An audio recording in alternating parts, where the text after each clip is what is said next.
Hey guys, and welcome to Quality Shot. And I'm really excited to be joined by Stephen from The Slice. We're going to preview the Australian Open 2022. A lot of drama surrounding it. We're going to try and avoid talking about Novak Djokovic and all that's going on with the trial and all that. But Stephen, how are you doing? I like it. I'm doing great. I'm happy to talk about the tennis, about the draw, about something that I actually feel like I have a valid opinion on, rather than all the Djokovic international politics stuff. Exactly. Stuff that we know absolutely nothing about.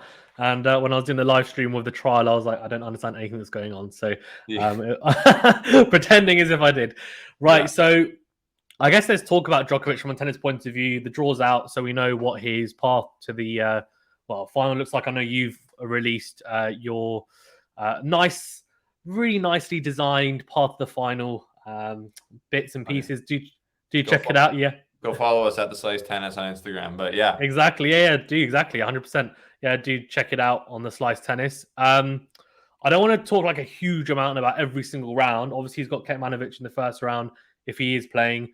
That seems like a relatively, hopefully, straightforward first round. And the rest of the draw, you know, assuming he does progress, doesn't look that bad. Well, what did you think of his kind of draw? yeah. I thought it's tougher than it could have been for sure. I think Nadal and Zverev being on his half always make it interesting. To me, the biggest question was which half of the draw is Alexander Zverev going to be on? Because right Yeah, now, and that's not putting any disrespect on Nadal. That was also another wild card. Which side would he be on? Would he be in Novak's quarter? Like that could happen, right? Because yeah. I don't know what is he ranked? What's Nadal ranked? Um, doesn't even say here. One sec. I think I it's think he's ranked 7. I'm outside pretty of the sure. top 8. Correct. Oh, is he? Oh, might be.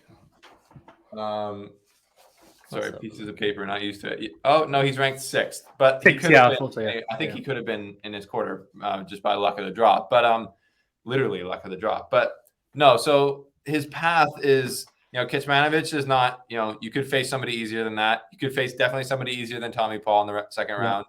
You could Sonego. He's a solid player. He's top 25, I think. yeah, And then Monfils is playing inspired right now. yeah. He's playing really well. He just won a tournament. And then it's most likely Berrettini. Like most likely, it's probably Berrettini, Zverev, Medvedev. So the same path he had at the U.S. Open, Yeah, with each of those guys getting better and him probably feeling older and not having a great training block coming into the Australian Open for multiple reasons. yeah. Um, so yeah, I think it could have been easier, but obviously it's doable for him. Any draw is doable for him, but Hmm. there's a lot more question marks this time around based on the amount of training he's got in, if he gets deported or not, Yeah, and then if it's hard to see Nadal challenging him to win. Like we've talked about this for a while. Like I don't think Nadal's beat him off of clay for 8 years or something like that. yeah. Um, Both he and Federer, sorry, actually, yeah, for yeah, quite a few years it's now.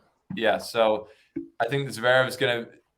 My prediction is I'm predicting Zverev to win a major this year. So it's his best chances are at here, and probably the U.S. Open is his best chance. But Hmm. just based on the way he played, he's got a serious chance at this title. And he'll be wanting a rematch with Djokovic in the semifinals, big time. Yeah, obviously the 5 sets at the US Open, wasn't it, last year, which I think he Yeah, might feel a little bit aggrieved they didn't do a bit better in some of the crucial moments. But talking Nadal then, so Amy Lundy, who is one of the tennis correspondents, I saw on Twitter, and she said that I don't know whether we've seen a harder draw for a big three in a number of years. And obviously, I'm a Rafa fan as well. yeah, I just looked at the draw and I thought maybe I'm just looking at it because I'm being hypercritical on it. It's just because I'm thinking, oh, he's going to have a really hard draw. I'm already making excuses.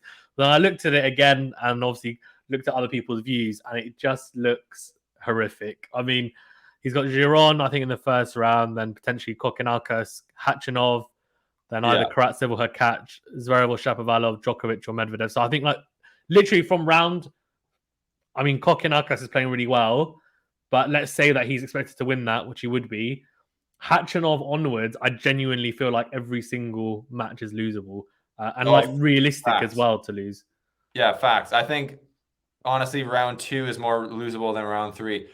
Okay. Thanasi Kalkinakis has a high level of talent, right? And he's Yeah. finally playing without injury concerns, it seems. Did he just win in Adelaide, or did he make the final? He made the final, I think. So Yeah, he made the okay. semi-final, and I think he's won that. Right, so he could be a challenge. Like, I think it's just there is a question mark on where Nadal's at. I didn't see much. I saw some highlights of him in Melbourne. I was just busy with other stuff, but he won the tournament, but he played Maxime Cressy and all these other guys. It was like a challenger basically to get there. So no shade to any of those guys, but we don't really know when if he's playing a red hot Zverev or Shapovalov in the quarterfinals. Like, what's that going to be like for him? Yeah, based on his level, we haven't seen him play at a high level since the French Open last year. And he wasn't even at his best then. We found out because he could barely walk afterwards. So it's injury, it's one of the toughest draws I've seen. It reminds me actually of Federer and probably Nadal's, but Federer's is the one I can specifically remember from 2017 when he had dropped in the rankings, right? And then Federer actually ended up, he had to play 4 top 10 players to win the Australian Open there. But I think Federer even had a bit easier route there. Federer played Thomas Berdych, who was 10, Nishikori, who was 5, Wawrinka, who was 4, Nadal, who was 9 in the final. But Nadal's is right from the beginning. It's super tough. Kokkinakis is tough. Yeah, Giron. I don't know. It could. That's the thing though. The draw could shake up. But yeah, I have a very hard time seeing Nadal coming through this draw. To be honest. Yeah, I think things like Zverev, Medvedev, even like I know Shapovalov could potentially face as well. I feel like all those types of players, he will go into the underdog. I know a lot of people have a little bit of the rose-tinted glasses on because they remember his heyday. But for me, I'm realistic, and I know that he goes into those on this surface. It's a really quick surface as well. Like, it's most likely, I think it's going to be a real struggle. So we'll see how he goes, but it'll be intriguing to see if he does go deep, how much does it take out of him, and it will be entertaining, I'm sure, whilst it lasts.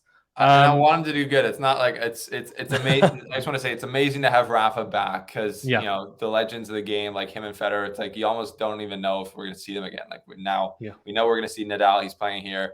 It's just the last few years at the Australian, he's looked very vulnerable. Like in 2021, man, it's so crazy. We're in 2022. It's nuts. 2021, he lost. Was up 2 sets to 11. Tsitsipas lost. It almost didn't surprise you too much for some reason. Then in 2020, I think he lost to Team. Yes, I think it was Team. Somebody else. I think it was Team. It's just there's the young guys on this surface who can match him now. But he's in the draw, so it's a good draw for him because he can do anything, obviously. Yeah, 100%. Obviously, you mentioned Team and Federer, so worth noting for those of you who are just tuning in and haven't really followed it much. They're both out of the Australian Open, so they won't be playing. Federer injured and Team having a recurrence of his wrist. I think it's not 100% ready, so he won't be playing in it, which is a shame. But good to see, as you said, Nadal and obviously Djokovic will hopefully playing. Medvedev, US Open champion, coming off obviously his maiden Grand Slam. Could he go back to back? I mean, looking at his draw, I think round 2 against Kyrgios potentially is, I'm not joking. I mean, if that happens, and forget about all the other ties, that's going to be the best matchup for the whole round. I haven't even bothered. As soon as I saw that, I was like, no, forget about everything else. Round 2, that's going to be the best. And I really hope it happens because I feel like, I feel a bit sorry for the umpire, to be fair, because he's probably going to get a little bit of abuse throughout. But it'll just be 2 huge personalities on court. I mean, we might see underarm serve after underarm serve potentially, but it'll be great. But the rest of his route isn't horrific, to be fair. No, it's not. I think Kyrgios has a bit of danger for him, but honestly, I couldn't imagine Medvedev losing to Kyrgios at this point. Big servers don't hurt Medvedev really. Medvedev will sit way back in the court against Kyrgios and let Kyrgios serve the lights out, which would be interesting if Kyrgios started just doing underarm serves, which I'm sure he will because he would, with Medvedev that far back, it's literally hard to get up for an underarm serve that's hit well. But if he gets through that, Humbert has been very inconsistent lately. Schwartzman will not be a problem. Rublev or Felix, it's hard to see them beating him. Felix has more. Maybe Felix, because Felix, even though he just lost 6-4, 6-0 in the ATP Cup to him. He gave him some problems at the US Open, didn't he? The US Open, he gave some issues. Yeah. Bringing everything into consideration, Is Medvedev the favorite to win the Australian Open at this point? Based on what we know about Djokovic, like I'd say it's pretty even, and based on that he doesn't have to go through Nadal or Zverev to get to the final. That's true. I think maybe. Yeah, I agree. Actually, yeah, that's a really good point. Nadal maybe not so much with Zverev, 100%. Yeah, like, and it'll be interesting. We'll talk about Tsitsipas in a second, but it's just going to be very interesting to see how match fit these guys are. Obviously, we know from what we know anyway that they're not injured. They should hopefully won't be carrying any injuries. But in terms of match fitness and how clean they're going to be striking the ball, it'll be intriguing to see how they come into, especially someone like Zverev, who we'll go on to now, who was striking the ball probably the best out of anyone the back end of last year. He seems to always have a relatively okay draw. I don't think I've ever seen him in a Grand Slam have a horrific draw. And the first three rounds. I mean, Lloyd Harris has risen up through the ranks, but I feel like the style for Zverev would be quite good. What do you think about his draw and his chances as well? Because a lot of people are quite high. I've seen quite a few people predicting he's going to win it. Thinking it might be. Obviously, you said you think he'll win a slam this year. What do you think of his route and chances? His route's I mean, it's a Grand Slam draw, so I think he's got a fair draw. It's not pretty. I don't think it's one way or the other. It's not as easy as it could be. I think Millman round 2, he always seems to play really good at the Australian Open. Harris, yeah, is a tough customer for sure. No one likes playing him at all, I think, especially in the third round. And then, yeah, it gets tough. Shapovalov or Opelka. But Zverev's got the upper hand against both those guys. And I think he has the upper hand against Nadal or Karatsev. Yeah. And with the amount of training, like I think Zverev's been very well trained and focused on the off season from what I've seen. Like looked like he didn't even take a Christmas. He was just training straight away. And I think, what is he? I think he's 24, 25 now. Yes. Yeah, he's 24, 25. I think he's in his full-time prime now, where it's like you could argue he hasn't even been in his prime yet, right? No, I agree. Yeah. So I think he's going to go up against a guy like Djokovic if he gets there and just not be. I don't think he'll have big nerves at all. I think he'll know what he has to do to beat him.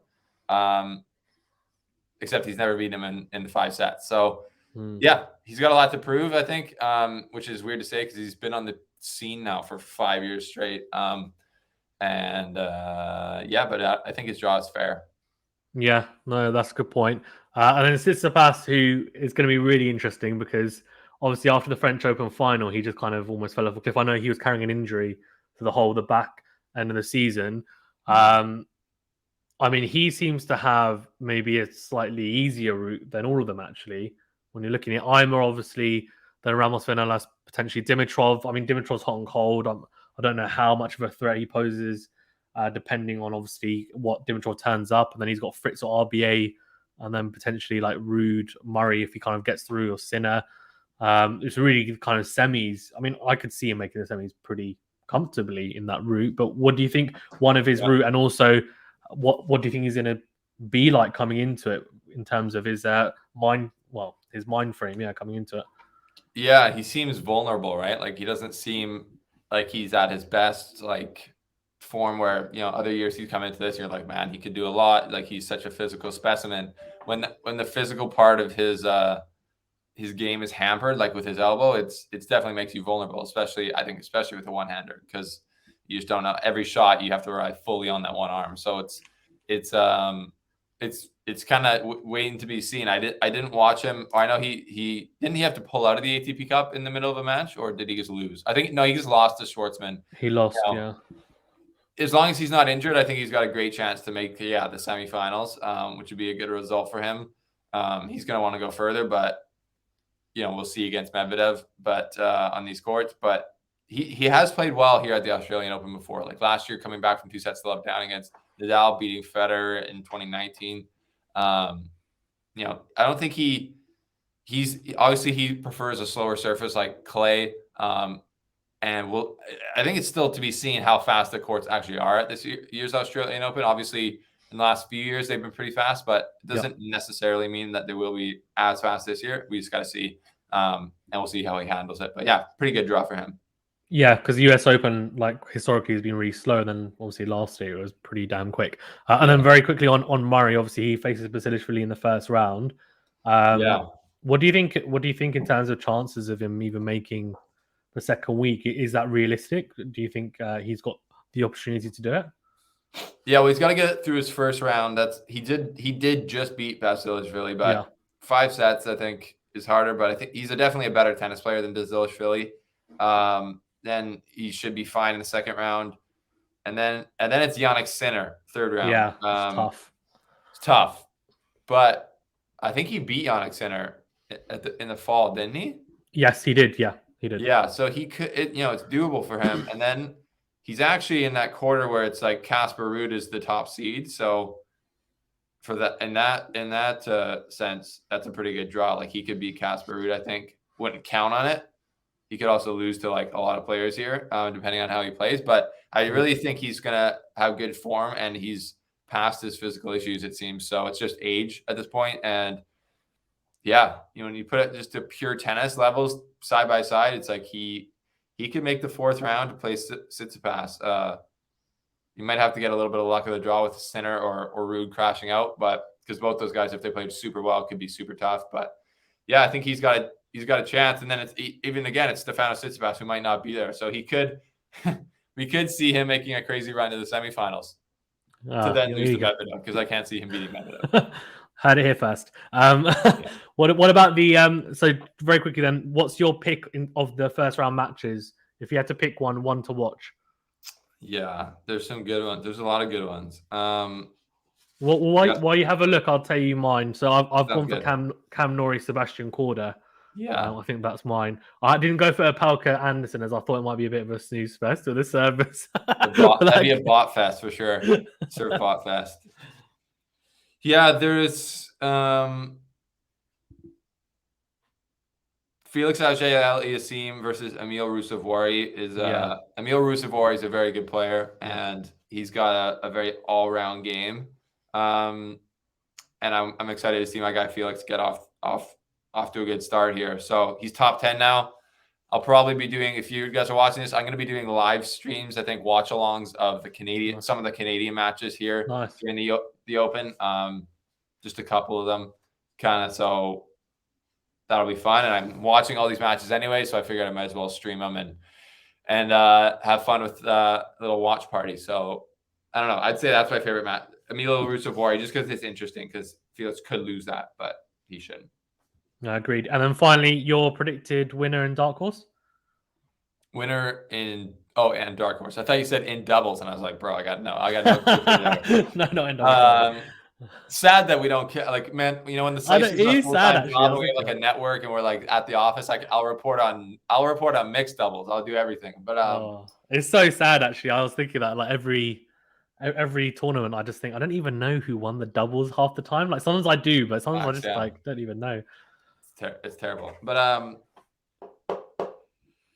predicted winner. It's like it's always hard to count off Djokovic, but I still think there's like a high chance he's going to get deported. But so I'm just going to say Medvedev is my pick because, yeah, it's the most likely. I feel like at this point with all the risk. If Djokovic is healthy and he, which he is, and he plays and he doesn't get deported, he's probably the favorite. Oh, definitely, yeah, 100%. Yeah, dark horse. I don't know if there is a dark horse. Like maybe Nadal. Okay.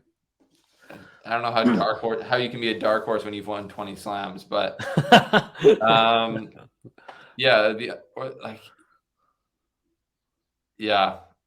I'd say him just because like there's nobody else who's in a real position where I feel like they could somehow get lucky and make the semifinal final. I'm like maybe Shapovalov. No, he's got to go through Nadal, and I want him to win, but he's got to go through Nadal and Zverev. More Zverev, I think. No, both probably. Yeah. Anyways, yeah, I'd say Nadal my dark horse, Medvedev my pick to win. Okay, cool. My pick to win is going to be Zverev. I think it's going to be interesting. We'll see. Wow. Well, I think Medvedev is definitely the favorite if Djokovic doesn't play. Djokovic plays, he'll still be the favorite, but I feel like it's very, very close just because of his lack of practice, rather than talking about obviously his ability. And then dark horse for me is Alcaraz. I think he'll go deep. I think He's he's in got the the potential top. to go deep. He's in the top half, right? Yeah. It'll be hard for him to do it, but I just feel like I feel like if the surface plays how it has done in the past, then I think he's definitely in the dark horse. If it doesn't, if it plays slower, then it'll be difficult for him. But yeah, I could see him making the 4th round to play Djokovic instead of Berrettini, honestly. We'll see. Yeah. That'd be crazy. That would be fun. That would be very fun. He's got qualifier and then Fucsovic. Which is hard, to be fair. Fucsovic is a hard second round. Yeah. Qualifier, Fucsovic, Berrettini, Nori or Korda. Yeah, he could make the 4th round to play Djokovic for sure. Well, perfect. No, thank you, Stephen. I know you you don't have much time, so I really do appreciate you coming on as well. No problem. Guys, do check out the slice if you haven't already. And as Stephen said, he will be doing some watch alongs. I think he said for the Canadian matches, right? So for quite a few of those, and obviously you know that we do watch alongs here for like various matches. So do check it.